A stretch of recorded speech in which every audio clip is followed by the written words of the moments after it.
for our March monthly insights.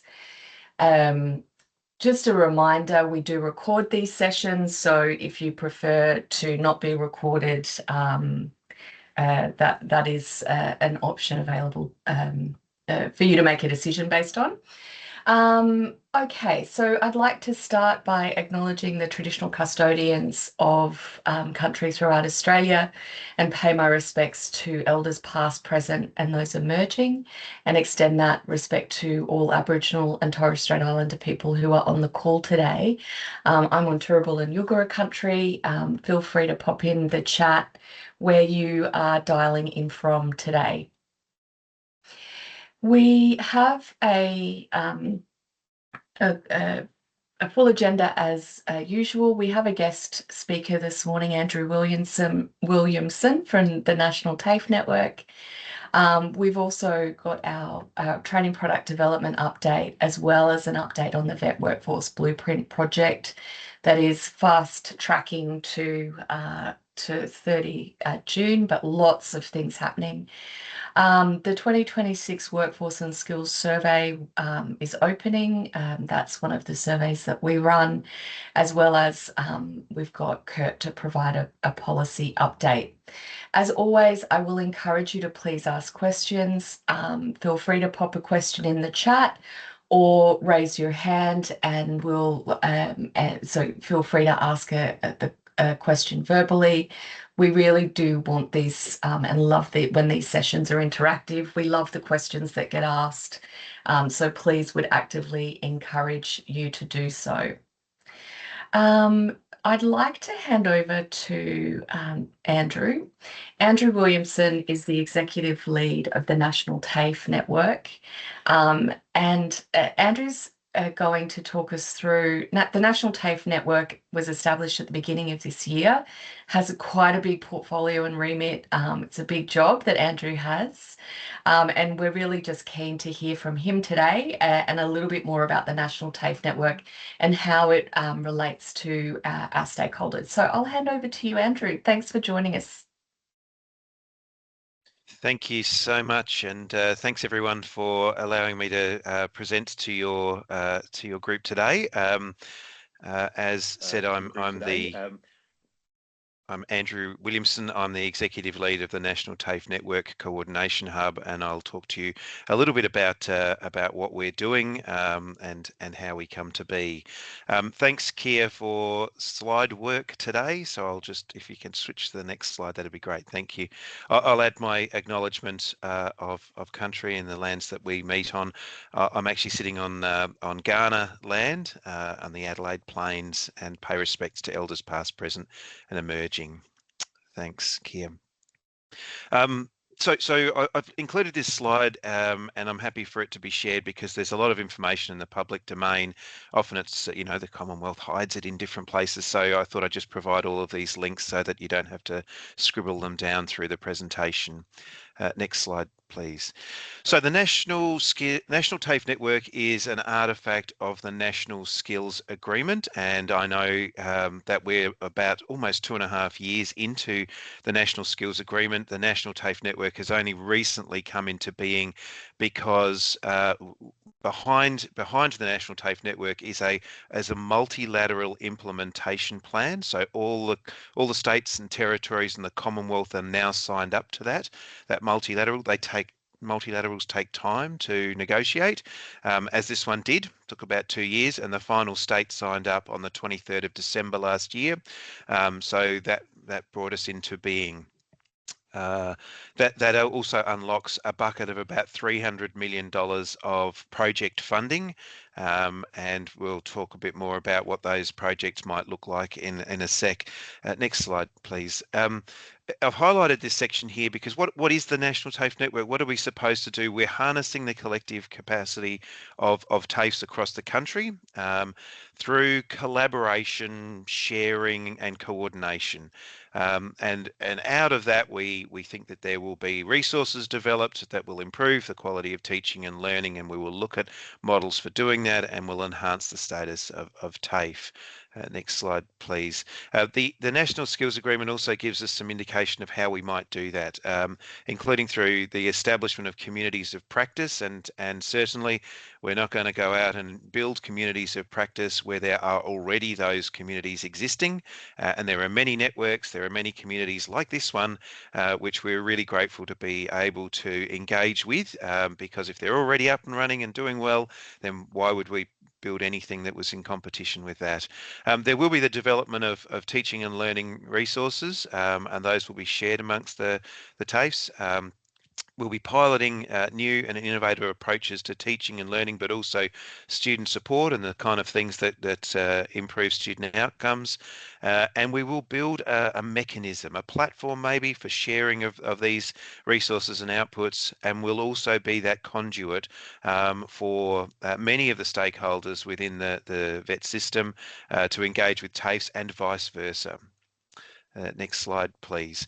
One of the key milestones for us was that in December, the Skills and Workforce Ministerial Council signed off on the National TAFE Network Strategic Plan. That plan is available on our website, and there's a link there. But we start to put some flesh on the bones of what was said in the National Skills Agreement about what's the vision for the National TAFE Network, what are our strategic goals, what are we trying to achieve, and that detail's all online. Next slide, please. If I unpack the governance, so Skills and Workforce Ministerial Council, elected government, all of the skills ministers sit at the top of our governance structure. The bureaucratic government, the Senior Skills Officials Network, sits underneath them. And who I report to is the National TAFE Network Committee, which is, if we go to the next slide, which comprises really the TAFE role in the governance structure. And so each of the states and territories gets one person to represent them on the National TAFE Network Committee. Those are all TAFE people. The only one who is not a TAFE person on that list is Vicky Wilkinson from DEWA. That's because she's the Commonwealth rep, and the Commonwealth don't run TAFEs, so they've got a public servant. But I must say, it's a really terrific committee to report through to. They're very passionate. They're also senior enough people that they can make decisions, and they're having to make a lot of decisions at the moment. Next slide, please. So I head up what is what's called the National TAFE Network Coordination Hub. This is a contract that TAFE Directors Australia manages to coordinate and operationalise and establish the National TAFE Network itself. So we're a small team. We're always going to be a small team. That is our full team. There are 5 of us. So we happen to be located in 5 different states and territories, not by design, but because we were able to recruit from all over the country. We just happen to be located in 5 different places. So we do work all remote, and we use a bit of time from Jenny Dodd, the CEO of TDA, as well. Next slide, please. So what have we done since the National TAFE Network came into existence? We've got the committee stood up, and we've got that approval. We launched our website on the same day as we got that strategic plan approval, and we've built out an operational framework, all the policies, processes, and protocols that mean that we can we can release $300 million worth of funding out to the states and territories in a high integrity way. It's public money, needs to be spent responsibly. So we've been building out those administrative tools to be able to make that happen. Also, what we've done is we've been meeting with as many stakeholders as we possibly can to work out what's going on. How do we fit in with all of the activity that's going on in the vet space at the moment? And there is a lot of activity happening. It is an awesome prospect, but we need to work out how we fit in a way that it doesn't duplicate what's already happening. It complements, it amplifies and activates what's already happening, particularly in relation to the TAFE context. In particular, we're an initiative of the National Skills Agreement. We're very closely linked with the TAFE Centres of Excellence. The clauses that create them also mention us, and the clauses that create the National TAFE Network mention the Centres of Excellence. So we're working very closely with them at the moment. and other national skills agreement initiatives. Also, we've been meeting with the JSCs and those who are involved in things like qual reform and tertiary harmonisation. I'll give you one example of how busy this space is and how we're trying to work out how we fit into it. If we go to the next slide, please, Kia. It's just on vet workforce. So if we go back to this slide where we can see that we've got one of our 4 strategic goals is to build TAFE workforce capability. If we go to the next slide, then we can see that there's a lot of work going on about building vet workforce capability. The states and territories have shared out $70 million for projects in this space. DWA's sitting on another 30 million.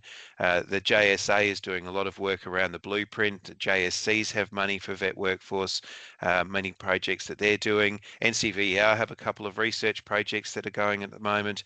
And we've got VDC and VELG who've been around for 20 years and been doing vet workforce capability stuff. The TAFEs themselves have their own programs of building capability in their own workforce. And the question mark is there because while we think that we've been running around and learning a lot about what's going on, we're still sure that there's more going on out there that we haven't yet identified. And it's really important for us. Part of the whole value proposition of the National TAFE Network is to try and avoid duplication. And so we've got to work out how we fit in a way that doesn't duplicate what's already happening. If we can move to the next slide, please, Kia. So I thought I'd round out by just telling you about how the process that is underway for approving of project funds. The $300 million that we've got is 50-50 state and Commonwealth contribution, and it's prorated by population size across all the states and territories. The start of the process is that the Senior Skills Officers Network presents the committee with and the jurisdictions with a list of annual priorities. Those annual priorities are on our website. And then the jurisdictions, and by that I mean that probably the skills departments, whatever they're called in each of the states and territories, start speaking with TAFE leadership about what they want to spend their jurisdictional money on in terms of projects. And so they develop up concept proposals that come to the committee. And then there's work to be done for the NTN committee and the coordination hub to try and work out where there are opportunities for jurisdictions to collaborate. And we have a role to play to avoid duplication because it's already happening that we've got several jurisdictions who've come up with a pretty similar project idea, brought them to the committee, and it's up to us at this stage to sort of say, hey, you 2 states, you've got something very similar. Why don't you go away and work out who's going to do what? Where maybe you work together on delivering this idea, this concept, and we make sure that we can avoid duplication. We may also direct them towards, for example, the JSC and say, look, this particular JSC is already doing some work in this space. Make sure that we're not duplicating the effort that they've already made. When all of those projects are approved, they go into what's called the annual work plan, which then goes up through the authorising hierarchy of the SON and then to SWMCO. And hopefully in this year's cycle, we will get money out the door through SWMCO approval in July. Hopefully next year, it's a smoother kind of process because we'll have more lead time, but that's the process that we've got at the moment. And if we go to the next slide, the process that where we're at in that flow at the moment is here, where proposals are being developed and they're being presented through to the committee over the next, well, we're in the second of 3 weeks of those proposals. I'll finish off with just one slide, Kia, if I may, which just provides my email address, and I'd be very happy to receive questions and contact from people outside of meetings. But Chair, if there's an opportunity for taking and answering questions, I'd be welcome to it here. Thanks, Andrew. Absolutely. So feel free to pop your hand up or pop questions in the chat. I think to add my 2 cents into Andrew's presentation, we're really excited about this because obviously we play a role. There's some, and I think Andrew's presentation highlighted there's a lot of intersections between the National TAFE network and the Jobs and Skills Council's portfolios, in particular. And I think the two key priority areas are our implementation, promotion, and monitoring components. So how do we make sure that the training package work and the training product work that we do is implemented effectively and productively into the training system? And certainly we've got a massive program of work ahead of us when we consider the UEE training package, which is the electrotechnology training package. Um, we're well in flight in reviewing that training product, and it will complete the review, and the updates will complete at the end of the year. But we have a 2-year program of work ahead of us, really starting from July of this year, to implement that soundly and promote that in the system. And there's a deep connection in terms of how the workforce, the vet workforce, is enabled to do that, to implement that sort of efficiently and quickly. But also it is that vet workforce educator piece that's really important to us and has been a priority area for the last couple of years and will continue to be. So we've got some time with Andrew, and we'll continue to work through what our relationship looks like and how we intersect, because I think there's a lot of value we can both add together, and we've got some good ideas internally of what that can look like. I think the second piece, and I want to call, there is if there is one elephant in the room, this is focused on the TAFE network in Australia. But I think one of the roles that we can play is to really plug back in our private provider network that are so important in electrotechnology. We're agnostic. We believe that a strong system includes both the public and private provider, and I think that's where, because, and look, you've got a mandate that you're operating to, Andrew, and it's a really exciting one, the portfolio of work that you have. But I think that's one of the things that we can do, is to leverage so that the private provider is also elevated through this work. So, are there any questions from the group?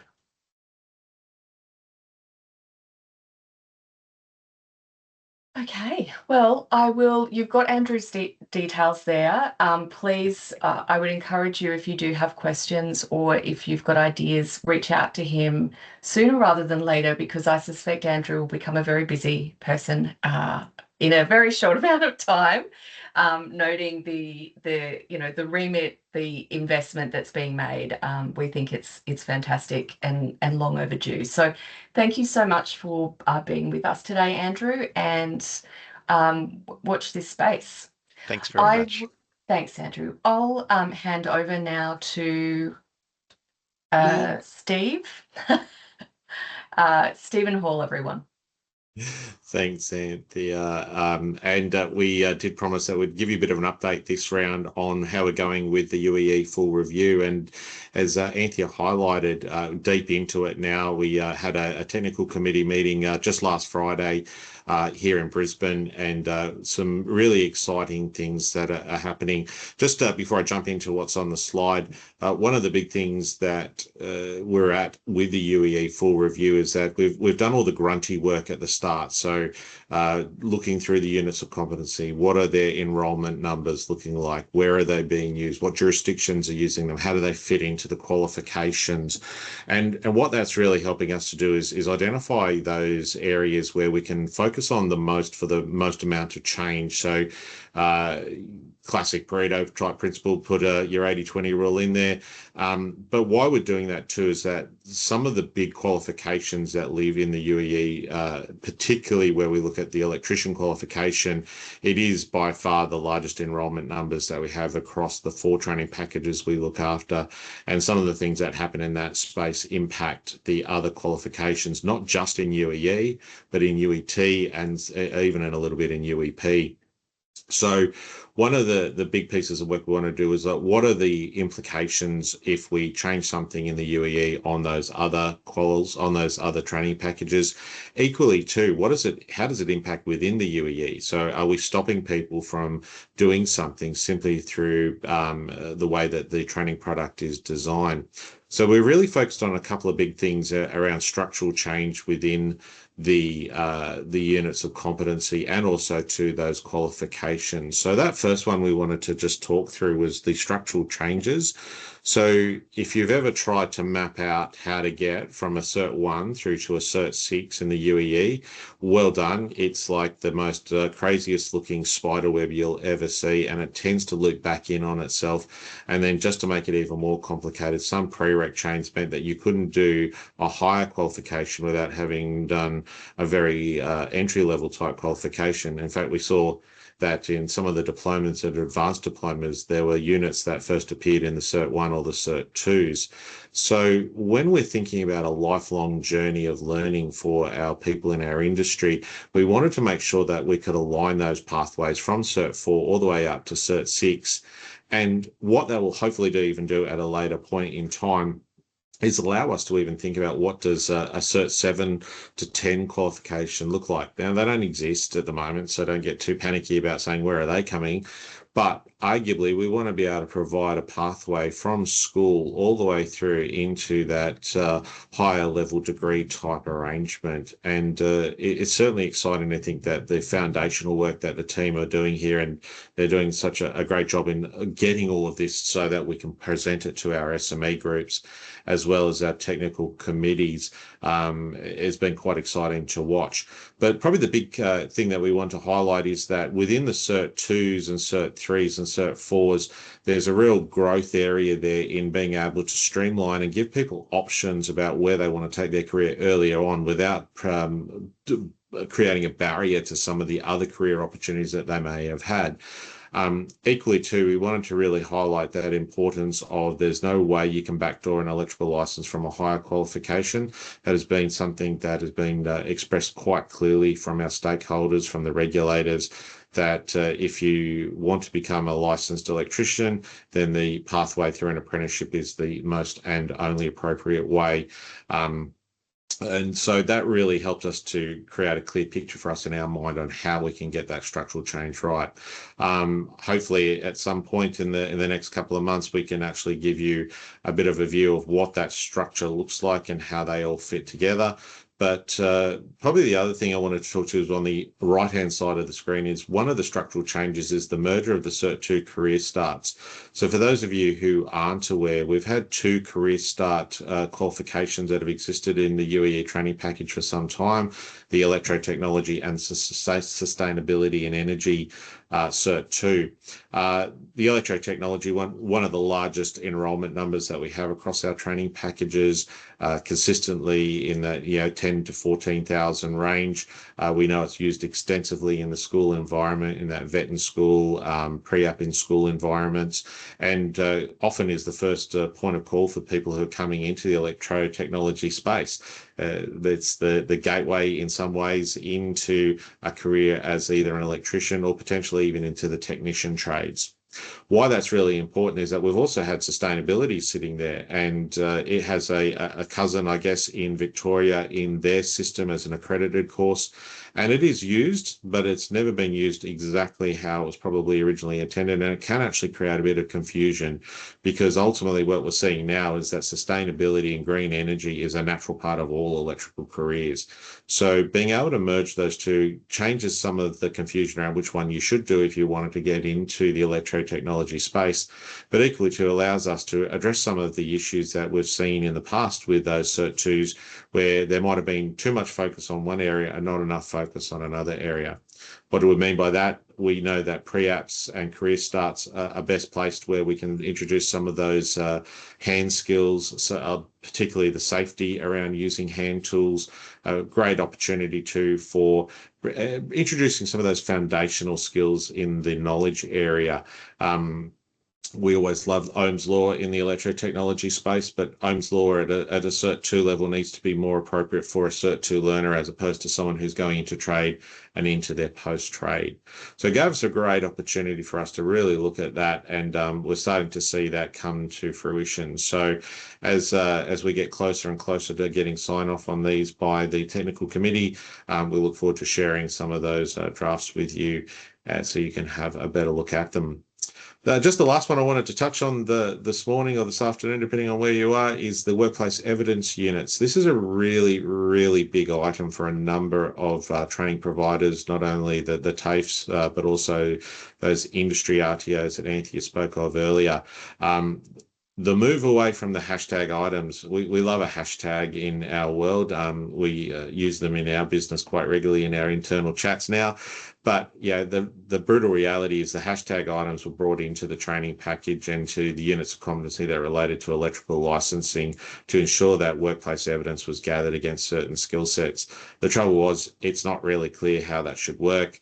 Some interpretations on how to collect that evidence are different, not only within the different states and territories around the country, but even potentially even within the same RTOs. So we're looking at that a lot clearer. We've got a bit of an idea of how we can work through the correct collection of workplace evidence gathering units as they pertain to the electrotechnology qualification, Cert 3, the electrician qualification.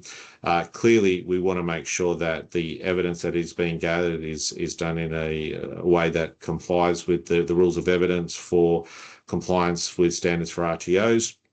But equally too, that it doesn't become just a tick box exercise, that there is clearly a holistic way of gathering this evidence that aligns with the journey of an apprentice from when they are a first year and they're working potentially under direct supervision and having that cosseted support network around them of the tradesperson and their supervisors. But equally too, as they move through their apprenticeship, how do they then extend out a bit into some of those broader and general supervision areas, but equally to getting the support from their supervisor in being able to perform those tasks and then collect that information in a way that an RTO can say, yes, we clearly see this person has been doing this kind of work out there on the job. Keeping in mind that if we look at our current Cert 3 in electrotechnology electrician, there is about 87% of the time spent on the tools out there in the real world doing the work of an electrician. So when we have got that much opportunity to collect workplace evidence, we need to make sure we get it right. So that's a bit of a quick overview of three of the big things we wanted to share with you at this point. I'm happy to take any questions. Thanks, Steve. Quiet bunch today. It is Friday. All right, thanks so much, Steve. Really appreciate it. I'd like now to hand over to, is it Melissa Arnold? Are you presenting on the Vet Workforce Blueprint, or is it Deb today? No, it's me today, Melissa. Oh, lovely. Thanks, Mel. Over to you. Thanks. So the Vet Blueprint, we just wanted to give you a little bit of an update on where we've been. Obviously, components of it will be coming to an end this year. So there's three specific little sub-projects, if you like, that we're currently working on. One is Partnered, which is looking at ending this month, which is about how we get that relationship between industry and the vet sector together, and what we can do to support the connection between those two.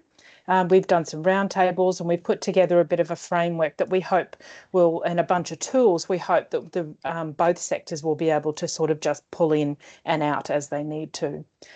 The other two projects are, one is Elevated, and that pilot's actually being run at the moment, which is piloting a central system to be able to deliver professional development and something that pushes capability around the industry, but also capability around the vet sector as well. And the course that we're piloting at the moment, we're doing something a little bit differently, is around innovation. And we're running a whole series of sessions, if you like, so almost like tutorials each week to be able to support the educators to go through. The last component at the moment is Ignited, which will be in June. So that'll be our showcase event, and hopefully we'll be able to look across the blueprint and show the reports, what's come out of it, what you've told us about the sectors and how that interaction or intersection works. and we'll be able to provide you access to all the tools and information that we've been able to gather, and then we'll post that on our website. So hopefully we'll be able to wrap that up in June and then push our final reports back to DUA in July. Next slide, please. So what we've been doing in March is wrapping up partnered, so building that framework, getting the drafts out. We've called out for validation as well. We got a bunch of people in to give us some feedback on whether or not that framework was hitting the mark. We've developed a whole suite of tools, and hopefully that'll be going to comms today, and then it'll be looking at publications. So hopefully that won't be too far away.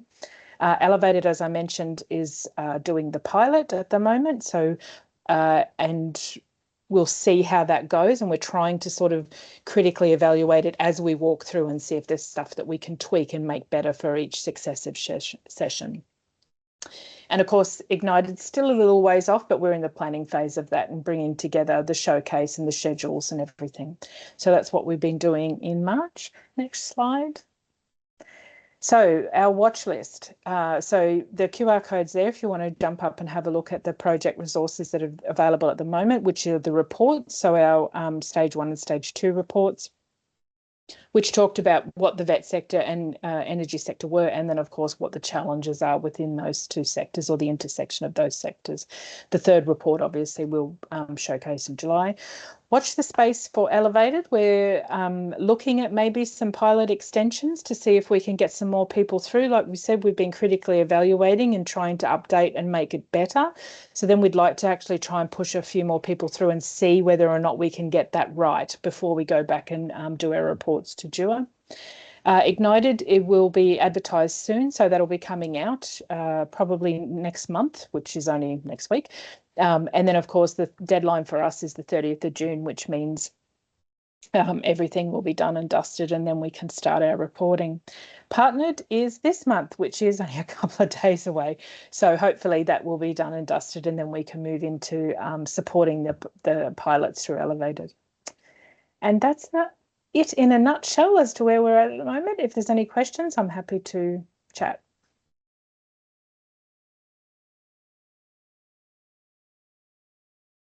Wonderful. Thanks, Mel. Appreciate it. It's such an amazing project. I'm very proud of the team. I'm proud of what they've achieved, and I can't wait to see what comes next. So thank you to Melissa and to Deb and to Farzan, a small but mighty team doing great work. Okay, I'm going to hand over to David Thornhill, who will walk us through our Workforce and Skills Survey for 2026. Over to you, Dave. Thanks, Anthea. So just a very quick update from me on this one. So our 2026 Workforce and Skills Survey is going to be released very soon. We do go out with a survey every year in advance of our workforce plan being released. It's gone through a few iterations over the years, and it's usually been quite responsive to some of the other research and consultation that we've done here at PSO. This is really setting a new direction for our workforce and skills survey, and informing our future workforce plans as well, because this is where we're starting to build up a longitudinal evidence base on a range of topics that the sector hasn't had access before. So this will start to capture a lot more about future intentions around confidence around the sector and the future of investment in energy infrastructure. So please do share it far and wide. The greater volume of responses we get, the better the data and insights are going to be. And we, of course, feed that back to the industry, back to government, back to our stakeholders to really help us drive that policy change that's going to better support industry during this really critical transition. So the survey has question streams for employers and supervisors of staff, RTOs and educators, apprentices and students, as well as supporting organisations like ACAPS, industry associations, research bodies and unions. So we'll have more information and a link to the survey following soon via email in the coming weeks. And links will also be available through our social media channels. So please do fill it out. Please share it far and wide in your networks. And we look forward to this next stage of our workforce and skills survey. Thanks. Thanks, Dave. I appreciate it. We do have a question in the chat from Gabby Robertson. I'm wondering from a school perspective, with a considerable vet cohort, what this will look like. Also, the discussions we have with students for delivery of vet electrical in 2027. Steve, I think that's one for you. If any initial thoughts for Gabby? Absolutely. With regards to the vet and school program, so we also have the Energy Sector Gateway project, which is that one that was more of a generalist nature, a taster design for the student who may not be committed, understand, have enough knowledge of the energy sector. So not just electrotechnology, but that one covers off also into the electrical supply industry, transmission, distribution, also generation, and potentially gas as well. So that's we have that product which we're still working our way through. In terms of the Cert 2s, we see that they have a massive uptake in that vet and school environment. So absolutely happy to reach out there, Gabby, if we can get you your details. And I think our industry engagement team and our training product development team would love to have a chat to you to get your perspective. In regards to the last part of your question, students for delivery of vet electrical in 2027, the UEE 27 release will probably mean that you may not be able to deliver those Cert 2s in the 27 year.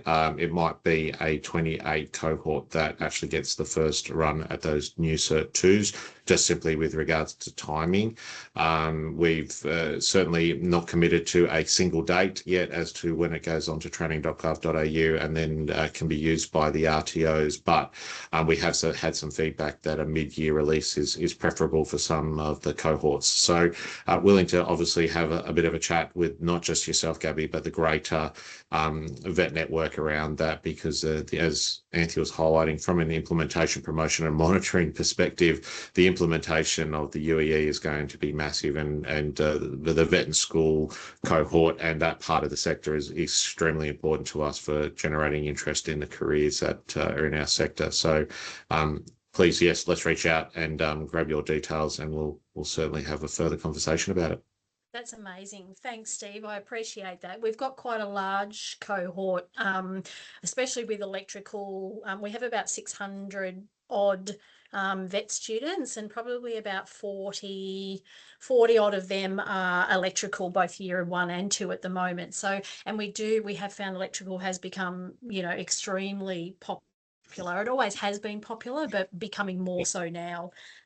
So I'm interested to hear what that looks like with the change in kind of units and suiting that to the students more as an entry level, rather than dropping them straight into something that's quite big and complex right from the get-go, especially when we're talking about year 11 students. So I would love to have a further chat. That would be amazing. And I'm happy to drop my details to where would be the best spot.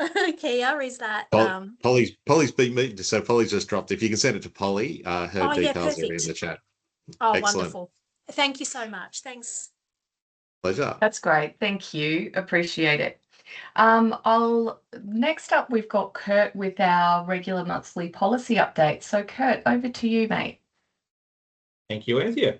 Good morning, everyone. And today I'm going to be covering 2 topics. So we're going to talk about first data centres, and then a little bit of an update around one of the key apprenticeship incentive programs. So the first one's a bit of a meaty topic, which is basically the impact around the emerging AI and data centre industry, and what potential impact that might have on the energy workforce. And that's something that PSO is increasingly monitoring. So we know right now that Australia is one of the leading data centre hubs, basically across the Indo-Pacific. We host over 250 data centres currently, and there's currently about $100 billion worth of planned investment in the pipeline going forward. So one estimate has indicated that by 2030, AI and automation enabled by this sort of infrastructure could boost the national GDP by about $600 billion. So this week, the federal government's made a very significant announcement around the future of this industry, which was it was outlining its expectations around data center and AI infrastructure developers. And this builds on the national AI plan that they released just before Christmas last year. And it aims to basically turbocharge the industry, but also to make sure that everyone in basically all communities and industries can benefit from the opportunities that AI is going to bring. And importantly, these expectations are also designed to address some growing concerns that have been out there for some time around energy demand, environmental impacts, and workforce pressures. And these are the sorts of issues that, if they're not managed properly, they could undermine some of the social license around these projects. So, and the other thing to note is it also follows some recent advocacy in the past few weeks from a coalition of climate groups, unions, industry bodies, and the renewables industry, who put out a joint statement on public interest principles for data center projects. So, government appears to have taken the message from these groups, and they've announced 5 key expectations around data centers and AI infrastructure projects that have to be met to be considered in the national interest. And 2 of those, I think, are particularly relevant to our sector. So I'll just walk you briefly through both of them. So expectation 2 is around supporting Australia's energy transition. Now, this one's important because we know that data centers are increasingly going to add pressure onto the energy system, particularly around energy demand. The government now expects data centers and AI infrastructure operators to underwrite new renewable energy supply, pay their fair share of new grid connectivity so that those costs don't get passed on to businesses and consumers, and also to support the general energy transition through demand flexibility mechanisms. Now, the other one that's probably more relevant to us is expectation 4, which is to invest in Australian jobs and skills. So here the government expects these operators to invest in developing a skilled domestic workforce, including through apprenticeships and other structured training pathways. And they're also expected to work with governments, unions, education and training providers, and other employers to address skills gaps, support workforce development, and help build a pipeline of skilled workers to support the construction and operation of these data centres. So to us, this is important because energy trades workers could account for around 10% of the workforce required to construct and operate the data centre industry. There may be furthermore involved in the additional energy infrastructure needed to power these projects. So PSO has done an estimation that there were about 15,000 energy trades workers utilised by this industry in 2024. And we further sort of project that by about 2030, that demand on these workers could increase by about 86%. So it's quite a pressing demand. And basically, these have the potential to add another driver to energy-related labour shortages and increase the system-wide pressure that could disrupt other national priorities like net zero, housing construction, and the big projects like the Olympic and Paralympic Games. So providing a clear market signal to this emerging industry around expectations to invest in workforce development and address skills gaps is a positive development. The federal government says it will use its regulatory processes to prioritise projects that align most closely with these expectations. And it's also flagged that further work is going to be underway with the states and territories and other market participants on further detail on how to implement them. So we'll keep watching this space and we'll be looking for further ways to engage and play a constructive role on this issue going forward. So now turning to incentives, the federal government recently gave an update on its key apprenticeship program, or the CAP.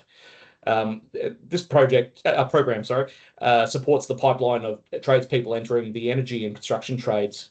So the CAP began in July 2025, and it basically provides incentives of up to $10,000 for apprentices and $5,000 for employers. And it operates in 2 schemes. So there's a new energy apprenticeship stream and a housing construction apprenticeship stream. So the new data that's come out has shown that around about 11,400 apprentices commenced the first 6 months of the CAP's housing scheme. And within this, there were almost 1,800 in the electrical trades. So this makes them ranked about 3rd behind carpenters and plumbers. So the CAP's new energy stream has replaced the former new energy apprenticeship program.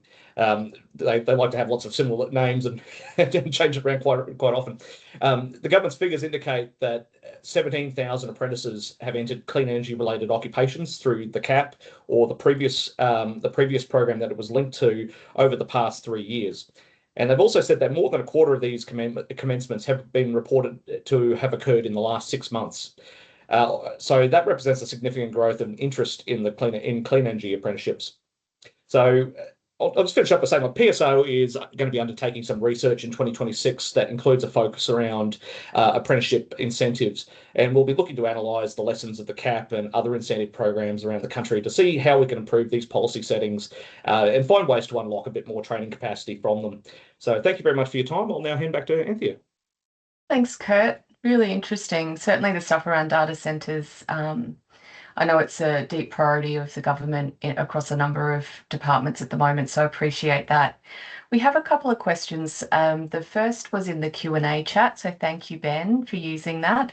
Ben said, where do you pull your initiatives and goals from? So it's our priorities are set through consultation with our board. So we come together each year and set our strategic priorities, as well as, evaluate what our current risks are. So a very standard process there. But we have a number of stakeholder consultation processes that we undertake, whether it's our roadshows, the workforce skilling survey. We still receive a lot of traffic through our info via our website, and really all of the work that we do and are governed by the 4 pillars that we operate under. So that's workforce planning and research, industry stewardship, training, product development, and implementation, promotion, and monitoring. I know that's quite a generic answer, but certainly that's how we are very much structured and informed by those 4 pillars and by the consultation that we have with our industry stakeholders across those 4 pillars. There was another question as well in the chat. Thank you, from Ross Gardner, looking at our teaching materials and the needs of industry is at 5 years right now. So the changes to ASNZ S3008, it's a bit of a mouthful, do not appear to have been anticipated by Energy Space in some way. The teaching material failed the 3000 updates as well. Our teaching packages need greater flexibility. Look, totally agree, and I think Steve can speak to this one a bit more directly than I can, but certainly one thing I will say as an overarching that I find really a deep improvement in the Jobs and Skills Council model is there is an appetite for us to innovate, and so that enables us to do work that I don't think that has been enabled in this world for quite some time. But over to you, Steve. Thanks, Anthea, and big call out. Well played, Ross, on using hysteresis. That is certainly an electromagnetic term that we teach in the trade. So I love your line there. Probably just a little bit of information that this group may not be aware of is that PSO is one of the nominating organisations for ASNZS 3000 and 3008, and I had the joy of sitting on both of those. We are actually aligning the training packages to come out at the same time now as ASNZS 3000. 3008 was on a different time cycle.